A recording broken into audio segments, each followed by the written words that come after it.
Medok'tan Garcinia Gel 8'de sağlığı sunar. Merhabalar, ben uzman klinik psikolog Mihdiye Bulut. 2. düzey EMDR terapistiyim, akreditasyon sürecindeyim. Çocuk, ergen, yetişkin ve çift alanında çalışıyorum. Adana'da kendi ofisimde hizmet vermekteyim şu an. Meslek hayatımın 10. yılındayım. Bugün sizlere günlük yaşantımızdaki işlevimizi bozan, bugünü yaşamaktan alıkoyan ve fiziksel sağlığımızı büyük oranda etkileyen, hatta rüyalarımızı bile şekillendiren travmadan bahsetmek istiyorum. Bu işlev bozukluğu bazen migren, bazen ağrılar olabilir. Baş ağrısı, geçmeyen sırt ağrısı, boyun ağrısı, fibromiyalji olabilir. Bazen yemek yemeyi durduramama, bazen panik atak olabilir. Bunların hepsi bir travma tepkisi olabilir ve karşımıza farklı yüzlerle çıkabilir travmanın etkisi. Biz klinikte en çok bunlarla karşılaşırız. Pek çok insan bilinçli artık tüm bunların altında geçmişte yaşanan travmatik deneyimlerin olduğunu fark edebiliyorlar. Bizim travmatik deneyim dediğimiz ani, şok oluşturan, yaşamı tehdit eden ve çok yoğun baş edemediğimiz duyguları beraberinde getiren olaylardır aslında. Buna deprem, aile içi derin tartışmalar, göç, boşanma, sevilen birinin ya da bir nesnenin kaybı, bir anda yaşanan maddi kayıp ya da iflas durumları ya da sınav başarısızlığı gibi örnekler verilebilir. Bu olaylara biz büyük travmalar deriz. Tetiklenme ise travmatik olayın gün içinde kapıyı çalıp kendini hatırlatmasıdır. Bizi hayatımıza devam etmekten alıkoyar ve aslında çöz beni der. Bazen bir ses, bazen bir koku, birine benzeyen bir yüz, trafikteki korna, tek bir söz bizi alaşağı edebilir.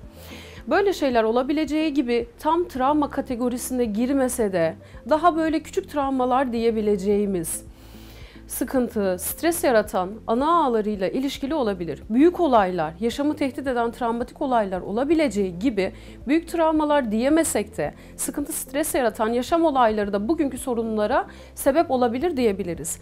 Danışanlar kliniğimize günlük işlevi bozan hangi şikayetlerle başvurur derseniz eğer, migren, fibromiyalji, OKB dediğimiz obsesyonlar, depresyon, panik bozukluk, ilişki sorunları, yaşanılan olumsuz yaşantılar ya da olumsuz deneyimlerin flashback gibi tekrar tekrar gözlerinin önüne gelmesi halidir.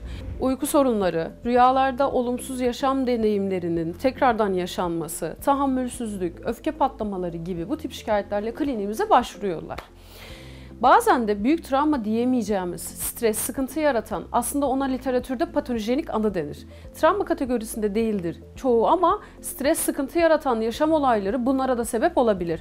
Bizim klinikte yaptığımız ilk iş, kişinin yaşamının işlevini bozan bu durumların geçmişteki hangi anı ağlarıyla ilişkili olduğunu keşfetmek ve EMDR terapisiyle, EMDR bir terapi ekolüdür, 8 aşamalı bir protokoldür. Terapiste ve danışana ileriyi görme fırsatı verir. EMDR terapi ekolüyle bu anıların duyarsızlaştırılması ve yeniden işlenmesini sağlayan, bunu hedefleyip işlemleyerek bugünkü yaşanan sıkıntıların artık danışanlar için sorun olmamasını sağlamaya çalışırız. Travma nedir? Dediğimiz kısmı artık çoğu ayağa düşmüş bir kavram. İnsanlar her şeye travma diyor artık. Beni çok travmatize etti derler mesela.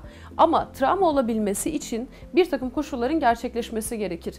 Moral bozukluğu, zamanla unutulabilen tartışmalar ve bütün başarısızlıklar travma değildir aslında. Travma atlatamadığımız, aylar yıllar geçse de unutamadığımız ve bizi rahatsız eden anıların içinde saklanan ve yük olan duygulardır aslında. Tüm bunlara flashbackler ve fiziksel sorunlar eklenebilir.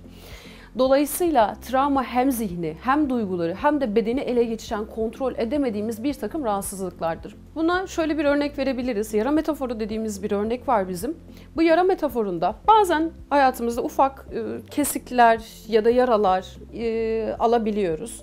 Bunun için doktora gitmeye gerek yoktur. Kendimiz de bu durumla baş edebiliriz. Fakat bazen aldığımız yaralar ya da kesi ne kadar derinse ve gittikçe sağlığımızı daha da tehdit ediyorsa ne yaparız? Mutlaka bir uzmandan destek alırız.